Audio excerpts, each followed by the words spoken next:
Start. So hello everyone and welcome to our usual summary, which we have after each session. Okay. We've so far we've had six sessions, right? And in session six, as usual, we started first of all. Let's start first of all with a summary of the session. So the total duration was about 3 hours. We went through around 82 slides. The number of the questions we had within the chapters are 27. Then we had the 10 chapter tests of chapter 4. And these ones, we will share them along with the tips and tricks in a separate post. Then we've covered three sections. First of all, we went through the remaining slides of section 4.3, which we almost completed in session 5. There were a few slides remaining, so we completed them in session 6 of the Scrum fundamentals, the measurement of performance and the Scrum of Scrums. Then we started chapter 5. We went through section 5.1. Chapter 5 is, of course, predictive and hybrid project management. Then we went through section 5.1, scope management in Waterfall, and section 5.2, which is a schedule management in Waterfall. As usual, here's the summary of the session and, of course, the 10 top slides. So, first of all, we started the session with a recap, of course, of the previous sessions, since we have completed chapter 1, which is introduction to project management and business environment, chapter 2, the stakeholders, chapter 3, the team, and chapter 4, of course, the adaptive project management. We went through some tools for measuring performance in Agile, such as throughput chart, lead time, which covers the entire process end to end, cycle time, which measures like the time between two steps in the process. We went through the cumulative flow diagram, cumulatively measuring the overall lead time and cycle time. Then also we saw the escape defects and how we should minimize them, because it's not good if the customer comes to us and claims some defects. We saw also two very specific types of sprints, like sprint zero, which we call the initiation sprint, or the initiation of the project, but it's not official. Okay, it's not an official event. Then the hardening sprint, which sometimes the product owner, based on the team's request or based on his or her observation, can add it, in order to stabilize the code, or the product before releasing it, to the customer, to the users. Then we've had a very interesting table which summarizes the difference between Agile and Waterfall. This slide is really, really important. We said that in Agile, the emphasis is on people. In Waterfall, the emphasis is on processes. The documentation in Agile is very minimal, just as required. In Waterfall, is comprehensive and heavy. The process style in Agile is iterative. It repeats, like, repeating cycles. In Waterfall is linear, straightforward, with a fixed plan, and changes will have to go through. We will see that in a moment. In Agile, we just plan for each session, for each sprint once we started. But in Waterfall, we have a full project plan from the beginning. In Agile, there is prioritization of requirements based on the business value. So the items with the highest business value go first. In Waterfall, there is no prioritization of requirements. Okay, everything is fixed in the plan. Now, in Agile, we have to build the quality, or we have to assure the quality as expected by the customer. So the process of quality assurance is customer centric in Agile, but in Waterfall, it is process centric. Like, we have one quality assurance, one standard quality assurance process, which we apply across all the projects, the same way. Now, in Agile Scrum, the team is self-organized and self-managed. Okay, but in Waterfall, a project manager is the one leading the team. Okay, in Agile, we welcome changes at any moment, even late in development. But in Waterfall, any changes, especially the ones touching the baselines, they will have to go through a formal change management process. Okay, now leadership in Agile is collaborative. Everybody is exercising leadership, with the servant leader, being the one serving the team, facilitating their work, removing impediments, etc. In Waterfall, the whole leadership is based on the command and control, mainly of the project manager. Depends sometimes, maybe even on the functional manager, like depends, on the type of the organization. Now, in Agile, measuring performance is based on how much business value is being delivered. But in Waterfall, the less change requests you have in your project, which means the more conform to the plan like the higher your performance is considered. Okay. Now in Agile, we can have early return on investment because we're delivering valuable increments, or theoretically we're capable of delivering valuable increments at the end of each iteration. So we can have early return on investment and even throughout the project life cycle.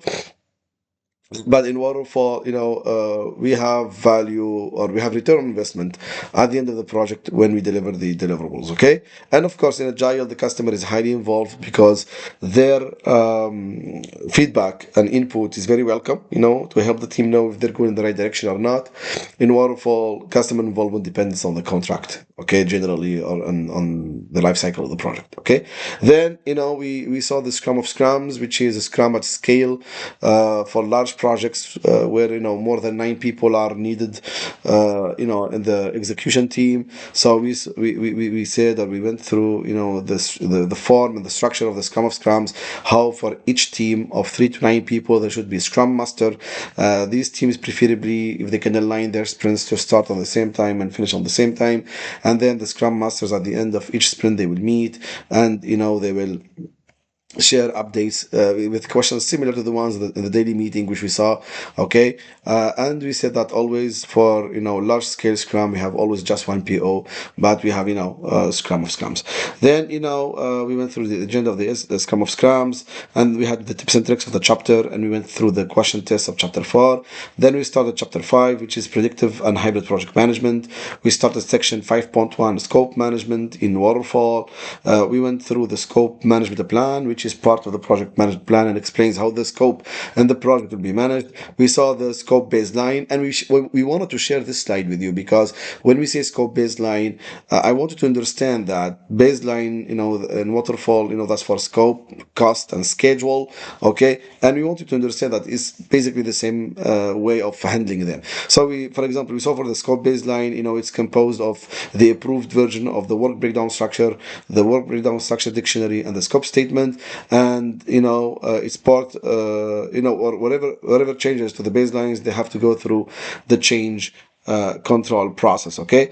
Then, we saw the difference between scope control, which is done by the team to ensure they're delivering what is expected of them, or working on what is expected of them. Scope validation, which is done by the customer to validate if what was completed and delivered to them is actually what they have requested.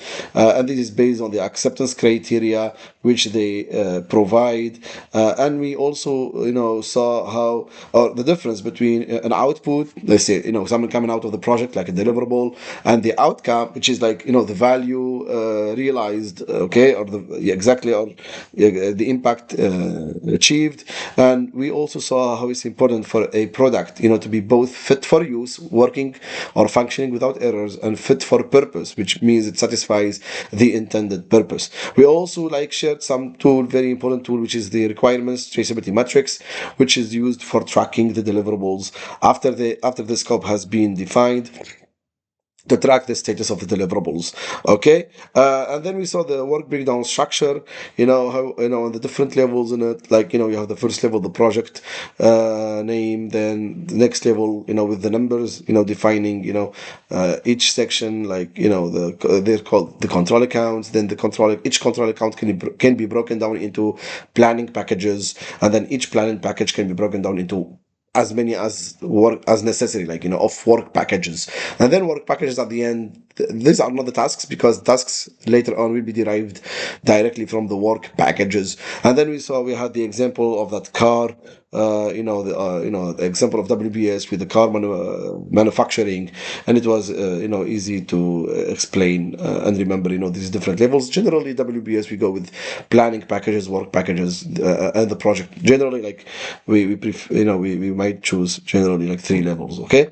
Then we started section 5.2, which is schedule in Waterfall. We saw first of all the types of dependencies, hard dependencies, logical dependencies, internal, external dependencies. Then we saw the precedency relationships, the finish to start, start to start, finish to finish, and start to finish. And then we saw some schedule planning techniques like the lead, which is starting a task earlier, a lag, which is delaying the start of a task. We saw also the network diagram, which is presentation, to link between the different activities.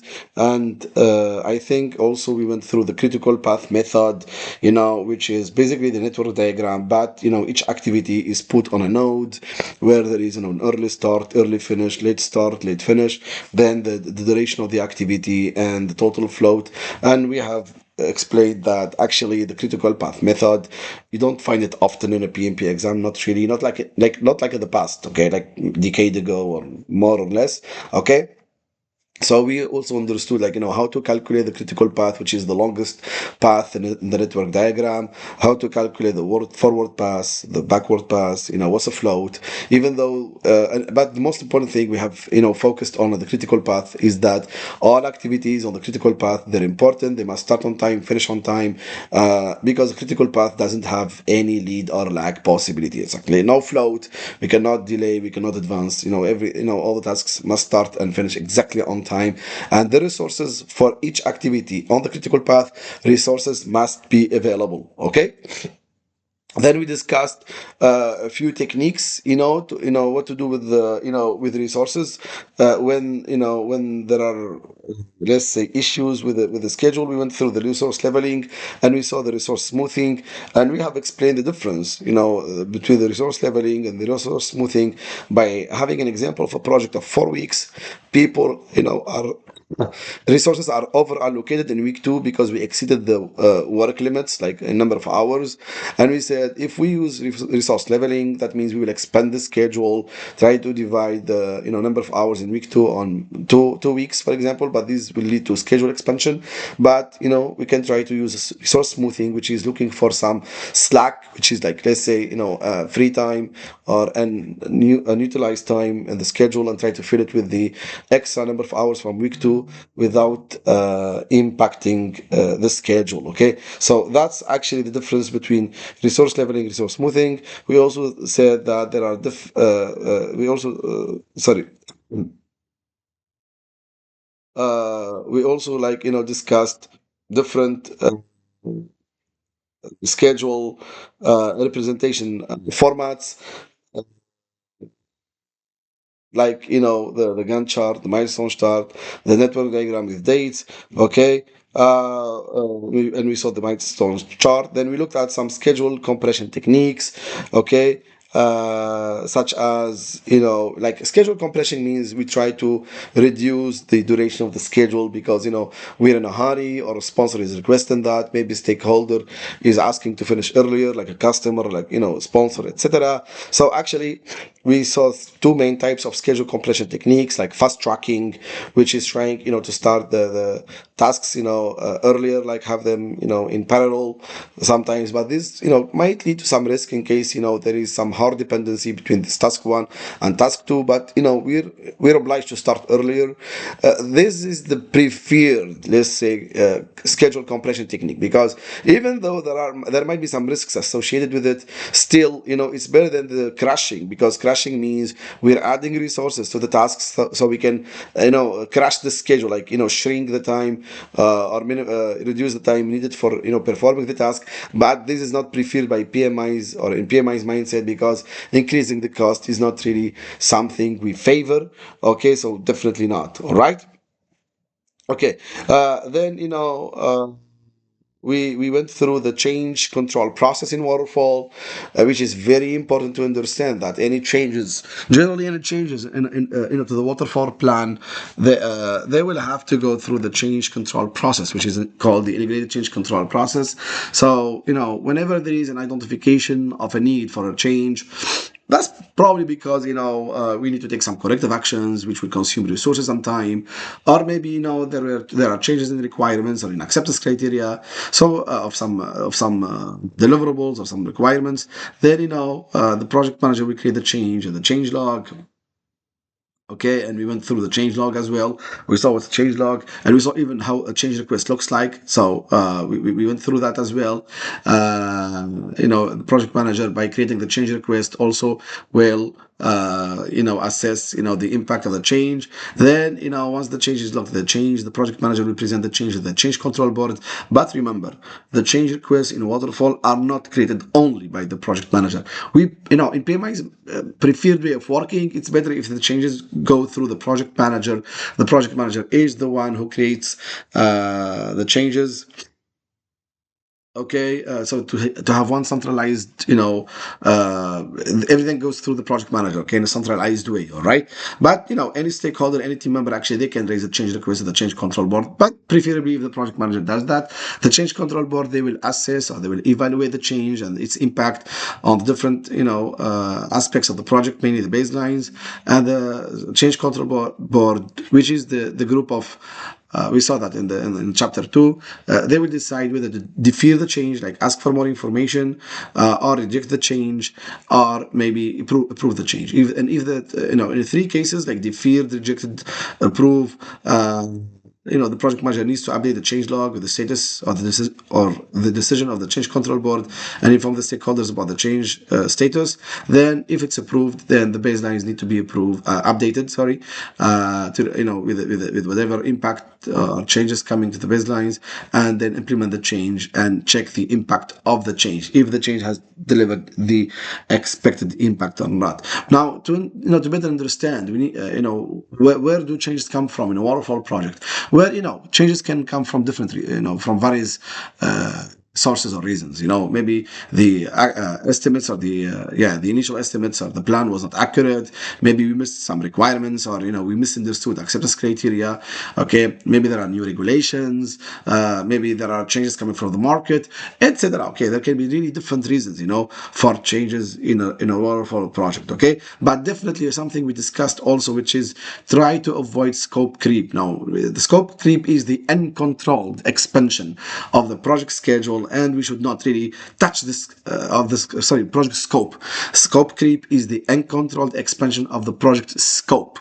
Okay, in waterfall, we really should not touch the scope at all. Okay, unless if it goes through change request, through the change control board, etc. That's something really critical in waterfall. All right, and then last thing we saw is the phase reviews. In some companies who apply, waterfall, there might, demand a review at the end of each phase to check if the phase had reached its expected goals and deliverables. And then there is this murder board, the group of stakeholders and experts who decide whether we can proceed to the next phase or not. Personally, I've had this maybe once or twice in my life. I remember this with Novartis in the pharma industry. Yeah, we've had those phase reviews, or we call them the stage gate, or gate review, etc. Okay, and if there is a kill point, which is a reason, for not proceeding, to the next phase, then the project might be closed for that reason. Okay, and that was the summary of session 2. And here are our pick of the top 5 practice questions of the session. So, question 1. During the execution phase of a large construction project following a predictive waterfall approach, a senior stakeholder discovers that several features critical to the facility's long-term operational efficiency were not included in the project scope statement. The stakeholder insists that these features were discussed during initial meetings, but there is no formal documentation supporting this. The project is already midway, and integrating these features now will require substantial rework and additional costs. What should the project manager do first? Submit a change request and update the project scope statement to include the missing features. Review the project scope baseline, requirements documentation, and traceability metrics to verify if the features were formally captured. Engage the stakeholder and project sponsor to negotiate the cost and schedule impact of adding the features, or proceed with incorporating the features to maintain stakeholder satisfaction and prevent future operational issues. Now, here some stakeholders are saying that some requirements were missed, even though they were, discussed, in the initial meetings. Okay, but there is no formal documentation supporting this. Now, let me tell you something, as we have already discussed it many times in previous questions. Whenever there is a confusing situation, a disagreement situation, a conflict situation, we need to find out some information. We need to dig, we need to search, we need to analyze, we need to assess, okay? We need to review, we need to evaluate. So absolutely submitting a change request immediately, without having all the information in place, without verifying, that's not acceptable. Answer A is out. Engaging the stakeholders and the sponsor to negotiate the cost and schedule, that's not really the proper course of action. Proceeding with the incorporating the features, again, no. What we need to do is really to review. Let's review the scope baseline. Let's see if these requirements are included in the scope baseline. Maybe the requirements documentation, like any documentation, like a requirements list, for example. Okay, maybe the traceability matrix, and verify if these features were really captured or not. Then, if not, then yes, absolutely, we can raise a change request to include them. If yes, then we need to explain to the stakeholders and negotiate with them. Okay, so that's the proper course of action. That's PMI's mindset. Please remember this, okay? Second question. A project manager collaborates with a project team to create the work breakdown structure, WBS, for their project. What purpose does this document serve? Select two answers. Help the project team define the project scope, help the project team visualize the project work, help the project team organize the project work, or help the project team identify the project requirements. Now remember, the WBS, as we saw it in the course, it came at the end of section 5.1, at the end of this section, scope management in Waterfall, which means in that section, we went first through, what's the scope, how to identify scope, and then we saw the WBS, which means after we define the scope and collect the requirements, then we can have the WBS. So the WBS serves to visualize the work, the project work, and organize the project scope. That's the purpose of a WBS. Question 3. Patrick was informed by his project sponsor that he needs to complete the project 1 week sooner than the originally agreed upon schedule. Knowing that Patrick is using a predictive project management approach, what should he consider doing first to implement his sponsor's request? Crash the schedule, fast track the schedule, add duration buffers, or level out resources. Now the situation here is the sponsor wants the project to finish 1 week earlier. Adding buffers, that expands the schedule. Level out resources, that expands the schedule. Now we're left between crashing and fast tracking. And the question asks you here, what should he consider first? Of course, avoid cost increase, avoid crashing the schedule. Therefore, fast track the schedule. Try to fast track the schedule because it does not increase the cost. Question 4. The programming activities of a project were planned to last 35 days per module, but the programming of the first module has taken 45 days. Now, what should the project manager do? Ask the team to work overtime to complete the deliverable on time, evaluate the situation, and identify ways to compress the schedule without impacting baselines. Check the scope to verify if there is a scope creep and get project on schedule, or submit a change request to the project sponsor to change the schedule. Now an activity took 10 days longer than planned. Okay, now what do you need to do as a project manager? Ask the team to work overtime? Absolutely not. We never ask people to work overtime. Okay, submitting a change request to change the schedule. I don't think that's again, we have an issue here. We have a situation that is unpleasant. We need to collect more information. We need to evaluate probably. Okay, so the right course of action is definitely to evaluate the situation, identify ways how to compress the schedule without impacting the baselines. Let's try with that first. Not jump straight into raising a change request. Okay, and here check the scope to verify if there is a scope creep and get the project on schedule. To be honest, that's not even an action. I wouldn't even call that an action. And the last question we picked for you here from session 6, a project manager is managing a project with a distributed team, fixed budget, and tight deadlines. Knowing that they're adopting a predictive approach, what should the project manager do to avoid any scope creep and keep their team focused on delivering a product that meets requirements? Ask the project team to skip small requirements so that they can only focus on big and important ones. Ensure that all alterations to the scope are authorized through a formal process. Prevent stakeholders from directly interacting with the project team, or scope creep cannot be avoided in a predictive project. Therefore, the project manager should adopt an agile approach instead. Okay? Now, we have a predictive approach in a project, okay? And we would like to avoid any scope creep and keep the team focused. Now, what should the project manager do? Now, asking the team to skip small requirements and focus only on the big and important ones? Definitely not. Okay? Preventing stakeholders from interacting with the team? No, that's wrong. Scope creep cannot be avoided in Waterfall? Absolutely wrong. It can be avoided. How? Through ensuring that all alterations, all changes will go through the authorized official change management process and the change control board. That's how scope creep can be avoided in predictive projects. So that was it for our session 6 as a summary. Thank you so much for watching. See you on session 7 on Monday, 17th of February at 7 p.m. GMT plus 1. And we will share with you in a separate post tips and tricks of chapter 4 and the 10 test questions of that chapter, which were not included in this summary.